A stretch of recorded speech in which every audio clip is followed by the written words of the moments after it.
अस्सलामुअलैकुम बिस्मिल्लाहिर्रहमानिर्रहीम। अब हमने पढ़ना है next average rate of change.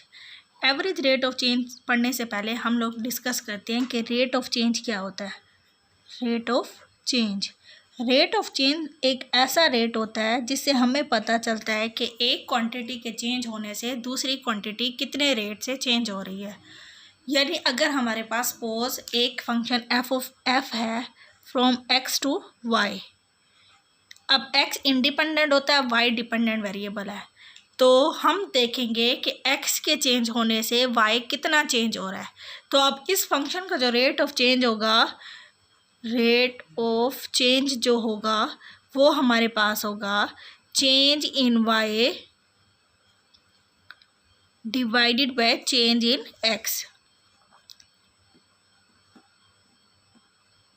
यानी कि हम लोग क्या बता रहे हैं इसमें कि x के चेंज होने से y कितना चेंज हो रहा है।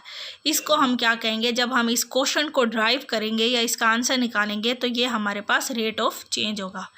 अब हम बताएंगे कि एवरेज रेट ऑफ चेंज क्या होता है। अब अगर एवरेज रेट ऑफ चेंज के लिए हम एक एग्जांपल देखते हैं। हमारे पास सपोज एक पार्टिकल है, वो पॉइंट पोजीशन पहले ए पे था, कुछ यहाँ पे टाइम हमारे पास सपोज टी है, तो वो इस पॉइंट पे था ए पे। कुछ टाइम टी के बाद टाइम हमारे पास t1 हो गया और ये जो पॉइंट है वो हमारे पास b हो गया। यानी जब टाइम t था तो हमारे पास पार्टिकल पॉइंट a पे था और जब t1 है तो पार्टिकल पॉइंट b पे आ गया। तो अब यहाँ पे जो इसका डिस्टेंस था उसको हम क्या कहेंगे, s ऑफ t कहेंगे, और जो यहाँ उसका डिस्टेंस होगा और उसको हम t1 कहेंगे। और ये जो t1 टाइम है वो ग्रेटर होगा t से, क्योंकि जब टाइम t था उस वक्त पार्टिकल पॉइंट ए पे था। कुछ टाइम गुजरने के बाद यानी कि t में हम कुछ टाइम ऐड करेंगे तो वो t1 हो जाएगा। t1 की वैल्यू हमारे पास ग्रेटर देन t होगी। तो अब हमने बताना है कि डिस्टेंस ट्रैवल कब कितना हुआ है, टाइम हमारे पास कितना हुआ है यहाँ से यहाँ तक आने में। हमारे पास जो टाइम होगा वो हम कैसे बताएंगे, कितना टाइम है, t1 में से t को माइनस करेंगे।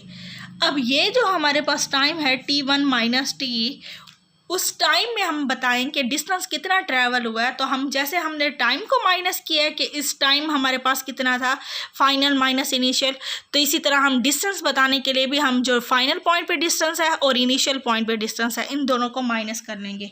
तो हमारे पास जो डिस्टेंस हमने ट्रैवल किया है वो हमारे पास क्या होगा, s of t1 minus s of t, और जो हमारे पास टाइम जितना लगा है कि पॉइंट a से b तक आने में वो हमारे पास क्या होगा, t1 माइनस t।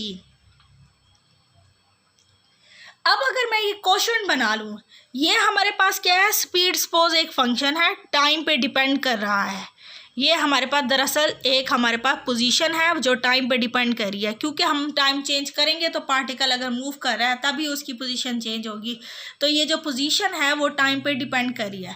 अब अगर मैं इसी पोजीशन का जो डिफरेंस है इसको डिवाइड कर देते हैं टाइम के डिफरेंस पे, तो ये हमारे पास क्या होगा, average rate of change of distance over the time interval t1 minus t। ये हमारे पास एक टाइम इंटरवल है या टाइम का जो वक्फा है या टाइम जो है t1 माइनस t है, उसमें हमारे पास जो डिस्टेंस चेंज हुआ है वो हमारे पास क्या था, s of t1 minus st। तो हम इसको क्या कहेंगे, ये एवरेज रेट ऑफ चेंज है। किसका एवरेज रेट ऑफ चेंज है, डिस्टेंस का ओवर द टाइम इंटरवल। यहाँ पे चेंज हो रहा है distance over the time interval का मतलब क्या है कि जैसे जैसे हम टाइम को चेंज करते जा रहे हैं वैसे वैसे डिस्टेंस में चेंज आ रहा है। तो डिस्टेंस जो है डिपेंड किस पे कर रहा है, टाइम पे कर रहा है। तो अब ये जो हमारे पास क्वोशंट है ये हमारे पास क्या है, average rate of change of distance over the time interval t1 minus t। ये हमारे पास टाइम इंटरवल है। इसका मतलब क्या होता है, इस टाइम इंटरवल में हमारे पास जो चेंज आया वो हमारे पास क्या है, s of t1 minus st। ये हमारे पास टाइम का डिफरेंस है, ये हमारे पास पोजीशन या डिस्टेंस का डिफरेंस है। अब अगर ये t1 माइनस t जो है, यानी कि जो दो टाइम्स हमने लिए हुए हैं, डिफरेंट टाइम लिया हुआ है, इनका जो डिफरेंस है अगर स्मॉल नहीं है तब हमारे पास जो एवरेज रेट ऑफ चेंज हम किसी भी चीज़ का निकाल रहे हैं वो हमारे पास एक्यूरेट वैल्यू नहीं होगी। यानी कि T1 माइनस टी का जो डिफरेंस आ रहा है वो हमारे पास स्मॉल होगा, तभी हमारे पास एवरेज रेट जो हम निकाल रहे हैं वो हमारे पास एक्यूरेट वैल्यू आएगी। अब यही वैल्यू जो मैंने बात की है कि हमारे पास जो टाइम इंटरवल जो होगा वो अगर स्मॉल होगा तब हमारे पास एवरेज रेट ऑफ चेंज जो होगा वो एक्यूरेट आएगा। इसको हम एक एग्जांपल से देखते हैं। यहाँ मैं पोजीशन ले लेती हूँ एस ऑफ टी जो है वो मैं ले लेती हूँ टी स्क्वायर प्लस टी ले लेती हूँ। अब हम इंटरवल्स लेते हैं, यहाँ पे हमने टाइम इंटरवल्स लेने हैं और यहाँ पे हम क्या लेंगे, एवरेज स्पीड लेंगे, एवरेज रेट ऑफ चेंज।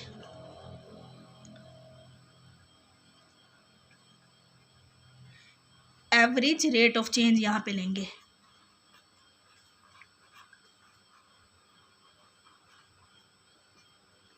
या इसको हम एवरेज स्पीड भी कह देते हैं। यहाँ हम इंटरवल्स लेंगे और यहाँ हम क्या लेंगे, एवरेज उनका निकालेंगे। अगर सपोज हमारे पास पहला जो टाइम था वो हमारे पास 3 सेकंड था और कुछ टाइम के बाद हमारे पास टाइम 5 सेकंड हो गया है। अब इसमें हमने एवरेज स्पीड निकालनी है। एवरेज स्पीड हम कैसे निकालेंगे, हम एस निकालेंगे पहले 5 पे, फिर हम निकालेंगे एस 3 पे और डिवाइड कर देंगे 5 माइनस 3।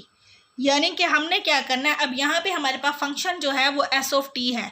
टी का मतलब है यहाँ पे जो टाइम की वैल्यू दी हुई होगी वो है। अब हमारे पास जो होता है एवरेज हम कैसे निकालते हैं, यहाँ पे हमारे पास ये जो पॉइंट है वो हमारे पास T1 होगा। ये पॉइंट T है, ये T1 है। तो हम क्या करते हैं, पहले T1 पे फंक्शन की वैल्यू निकालते हैं, फिर T पे निकालते हैं, फिर T1 माइनस टी। तो S ऑफ T1 का मतलब है हमने स्पीड की वैल्यू पोजीशन की वैल्यू 5 पे निकालनी है। S ऑफ T का मतलब है हमने 3 पे निकालनी है, फिर T1 हमारे पास 5 है और ये 3 हो गया। तो अब इसका आंसर हमारे पास आएगा, ये आप लोगों ने कैलकुलेट करके देखना है। S ऑफ 5 मैं एक ड्राइव करके बता देती हूँ ये कैसे निकालना है। 5 का स्क्वायर 25 हो जाएगा, फिर यहाँ पे हम 5 पुट करेंगे, ये हमारे पास S ऑफ 5 हो गया। और जब हम इसकी वैल्यू 3 पे निकालेंगे तो हमारे पास 3 का स्क्वायर हो जाएगा, 3 का स्क्वायर 9 हो जाएगा और उसमें हम 3 ऐड करेंगे तो ये हमारे पास 3 हो जाएगा और ये आ रहा है 2। तो हमारे पास इसका आंसर आएगा 9। अब हम टाइम ले लेते हैं 3 सेकेंड और T1 हम ले लेते हैं 4 सेकेंड। तो हमारे पास ये वाला कैसे बनेगा, हम इसकी वैल्यू पहले 4 पे निकालेंगे, फिर हम इसकी वैल्यू 3 पे निकालेंगे, डिवाइड कर देंगे 4 माइनस 3। तो यहाँ 4 का स्क्वायर 16 हो जाएगा, फिर 4 ऐड करेंगे, फिर माइनस ये हमारे पास सेम रहेगा 9 प्लस 3 और यहाँ पे 1 आ रहा है। तो इसका आंसर हमारे पास 8 आ रहा है। अब हम टाइम ले लेते हैं पहले 3 सेकेंड, हम फर्स्ट को नहीं चेंज करें, इसको करते जा रहे हैं। T1 हम ले रहे हैं 3.5, तो हमारे पास क्या आएगा, 3.5 की वैल्यू आएगी, फिर हमारे पास आएगी S ऑफ 3 और 3.5 में से हम माइनस कर देंगे 3 को। तो हमारे पास जो ये वाली वैल्यू आ रही है 3.5 की का जब हम स्क्वायर लेंगे तो हमारे पास इसकी वैल्यू आएगी 49/4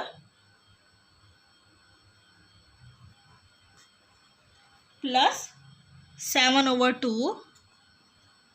ये हमारे पास 3.5 पे वैल्यू आ रही है और ये हमारे पास 12 में 3 + 9 जो है मैं डायरेक्ट लिख रही हूँ, तो ये 0.5 से डिवाइड होके 7.5 आ रही है। अब अगर हम इनको देखें तो कोई भी एवरेज रेट ऑफ चेंज जो है एक्चुअल स्पीड नहीं दे रहा आफ्टर 3 सेकेंड के बाद। यानी हर वैल्यू हम ये नहीं कह सकते ये तीनों वैल्यूज़ 7 के करीब हैं, ये तीनों वैल्यूज़ 8 को अप्रोक्सीमेट कर रहे हैं, यानी ये जो है अप्रोच कर रही हैं 3 को, 7 को कर रही हैं, 8 को कर रही हैं, 9 को, क्योंकि तीनों वैल्यूज़ हमारे पास डिफरेंट आ रही हैं। और ये क्यों आ रही हैं, क्योंकि हम जो टाइम इंटरवल है ये हम ज़्यादा बड़ा ले रहे हैं। हमें टाइम इंटरवल को छोटा लेंगे तब हमारे पास ये जो तीनों आंसर हैं वो किसी एक वैल्यू को अप्रोक्सीमेट करेंगे या अप्रोच करेंगे, या तीनों वैल्यू जो हैं वो किसी एक वैल्यू को क्लोज होंगी। अब यहाँ पे जो है एवरेज रेट ऑफ चेंज हम नहीं कह सकते 7 को अप्रोच कर रहा है या 8 को कर रहा है क्योंकि या 9 को कर रहा है, क्योंकि तीनों के तीनों आंसर हमारे पास डिफरेंट आ रहे हैं। अब यहाँ पे हम क्या करते हैं, हम स्मॉल इंटरवल लेना शुरू कर देते हैं। स्मॉल इंटरवल हम लेंगे, पहला हम इंटरवल अब हमने स्मॉल लेने हैं और यहाँ हम एवरेज स्पीड ले लेते हैं। एवरेज स्पीड हम देखते हैं फिर हमारे पास कैसे आ रही है। अब हम टाइम हम ले रहे हैं 3 सेकेंड और फिर जो t1 है वो मैं ले रही हूँ 3.1 सेकेंड। अब एवरेज स्पीड हम कैसे निकालेंगे, 3.1 का स्क्वायर प्लस 3 करेंगे, ये हमारे पास एस ऑफ t1 है, फिर माइनस हम करेंगे 3 का स्क्वायर प्लस 3, फिर हम क्या करते हैं 3.1 माइनस 3, तो इसका जो आंसर आएगा वो हमारे पास 7.1 आ रहा है। ये आप लोग खुद करके देख सकते हैं। अब t हम 3 सेकेंड ले रहे हैं और t1 हम ले रहे हैं 3.01 सेकेंड। अब हम 3.01 का स्केल लेंगे, फिर हम 3 का स्केल लेंगे, नहीं सॉरी 3 लेंगे, यहाँ पे भी 3.1 था और यहाँ पे 3.01 लेंगे, क्योंकि t का स्केयर प्लस t होता है वही पॉइंट रखना है हमने।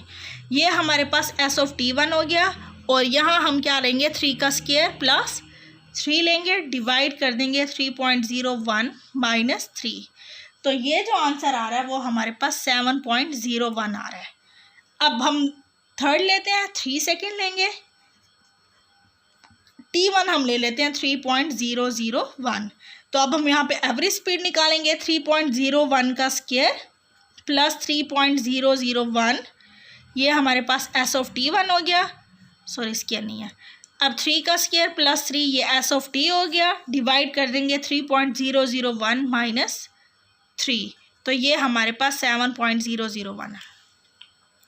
अब अगर हम देखें ये तीनों वैल्यूज़ हमारे पास 7 को अप्रोच कर रही हैं। यहाँ पे एवरेज रेट ऑफ चेंज जो है 3 सेकेंड के बाद अप्रोक्सीमेट करेगा 7 मीटर पर सेकेंड को, यानी कि हमारे पास जो एवरेज स्पीड है 3 सेकेंड के बाद जब हम निकाल रहे हैं उसका एवरेज, तो ये सारी वैल्यूज़ हमारे पास 7 को अप्रोच कर रही हैं। क्यों हमें ऐसे आंसर आया है कि एक ही आंसर आ रहा है, जैसे अब हम इसमें 7 कह सकते हैं कि ये 7 को अप्रोच कर रहा है, क्योंकि हमने टाइम इंटरवल जो लिया है वो बहुत स्मॉल लिया है। अगर जैसे अब हमने इसमें टाइम इंटरवल हमने बड़ा लिया हुआ था, 3 to 5 लिया हुआ था, फिर 3 to 4 लिया हुआ था, 3 to 3.5, ये हमने बड़े इंटरवल्स लिए हुए थे, तो ये हमारे पास जो आंसर आ रहे थे डिफरेंट आ रहे थे। हम ये नहीं कह सकते थे 7.5 को अप्रोच कर रहे हैं तीनों आंसर, या 8 को कर रहे हैं या 9, क्योंकि बहुत ज़्यादा डिफरेंस है। लेकिन जब हमने टाइम इंटरवल स्मॉल लिया है तो ये तीनों आंसर जो हैं वो 7 को अप्रोच कर रहे हैं। अब हम क्या कह सकते हैं कि जो average speed of the particle है 7 मीटर पर सेकेंड है आफ्टर 3 सेकेंड के बाद। 3 सेकेंड के बाद जो स्पीड है वो हम कह सकते हैं 7 मीटर पर सेकेंड आ रही है। तो अब हमारे पास जो ये डिफरेंशियल कोशेंट है, ये अगर हम इस कोशेंट को देखें कि t plus delta t minus S of t divided by delta t, अगर हम इस कोशेंट को देखें ये हमारे पास average rate of change of distance देगी over the interval delta T. जब हमारे पास t1 माइनस टी होता है तो हम कहते हैं over the interval t1 minus T. जब हमारे पास ये आ रहा है, ये डेल्टा टी मैंने कैसे लिखा है, यहाँ पे सपोज हमारे पास पहला टाइम हमारे पास था t, यहाँ हमारे पास t1 हो गया, तो t में हमने कुछ ऐड किया तो t1 आ रहा है ना, तो मैं इसको कह सकती हूँ ये जो हमने ऐड किया है वो डेल्टा t है। तो अब हमने क्या किया है, t में डेल्टा t ऐड किया तो वो t1 हो गया, यानी कि ये s ऑफ t1 है, माइनस s ऑफ t करेंगे डिवाइडेड बाय, ये भी हमने ऐसे लिया हुआ है कि t1 की वैल्यू हमारे पास क्या है t प्लस डेल्टा t। जब हम इसमें से इसको माइनस करेंगे तो t plus delta t minus t हो जाएगा, तो ये कैंसिल होके डेल्टा t बन जाएगा। तो ये जो हमारे पास इक्वेशन है वो हमारे पास क्या देगी, average rate of change of distance over the interval delta t। और अगर यहाँ पे मैं कह दूँ लिमिट अप्लाई कर दूँ कि limit delta t approaches to zero, जब तक हम लिमिट अप्लाई नहीं करेंगे डेल्टा टी ही कहेंगे तब तक हमारे पास एवरेज होगा, एवरेज रेट ऑफ चेंज होगा। और जब हम कहेंगे कि delta t approaches to zero कहेंगे तब हमारे पास, और अगर ये लिमिट एग्जिस्ट कर जाए यानी कि इसका आंसर फाइनाइट आएगा, तब हम इसको क्या कहेंगे, instantaneous rate of change of distance S and T at time T. यानी कि ये हमारे पास instantaneous rate of change of distance बता रही है एट टाइम टी।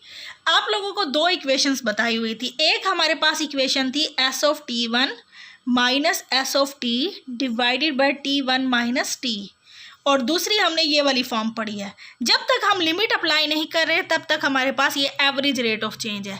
जब हम कहेंगे कि limit delta t approaches to zero और यहाँ हम लिमिट अप्लाई कर दें T1 अप्रोचेस टू टी, तो ये हमारे पास इंस्टेंटेनियस रेट ऑफ चेंज बन जाता है। तो ये हमारे पास दोनों जो है एवरेज रेट ऑफ चेंज आप लोगों ने याद रखना है कि वो होता है फंक्शन का डिफरेंस, उसको हम डिवाइड कर दें पॉइंट के डिफरेंस से, तो वो हमारे पास रेट ऑफ चेंज होता है। एवरेज रेट ऑफ चेंज तब तक होगा जब तक हम लिमिट अप्लाई नहीं करेंगे, और जब हम लिमिट अप्लाई कर लेंगे तो वो हमारे पास इंस्टेंटेनियस रेट ऑफ चेंज होगा।